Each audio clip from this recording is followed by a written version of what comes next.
আসসালামু আলাইকুম বন্ধুরা। এখন আপনাদের সামনে যেটা আমি তুলে ধরছি সেটা হচ্ছে ভ্যাকুয়াম ডেনসিটি চেকার।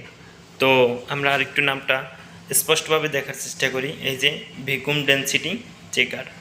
তো এটার কাজ হচ্ছে লিপ টেস্ট, এক কথায় যেটা আমরা স্টিপ চেক করি। তো এটা হচ্ছে যে এটার ভিতরে স্টিপ রাখতে হয়।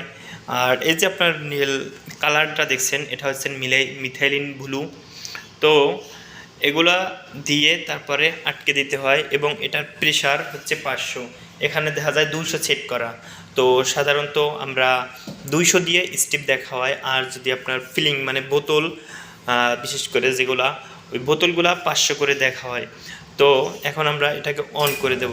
এই যে দেখেন আস্তে আস্তে প্রেশার উঠবে। এখন এটা কিন্তু অনেক ভারী, এটা সাধারণভাবে তোলা যায় না। তো এই যে প্রেশার উঠতেছে, দেখাইতেছি। হ্যাঁ, এবার 200 প্রেশার ওঠার পরে ও একা একাই প্রেশার ছেড়ে দিবে। আর তারপরে আমরা দেখতে পারবো যদি লিপ টেস্ট ফেল করে তাহলে অবশ্যই স্টিপের ভিতরে পানি ঢুকে যাবে এবং ওষুধটা মানে ট্যাবলেটটা গুলে যাবে।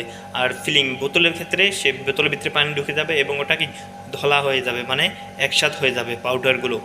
তো বন্ধুরা, কেমন লাগলো অবশ্যই কমেন্ট বক্সে জানাবেন।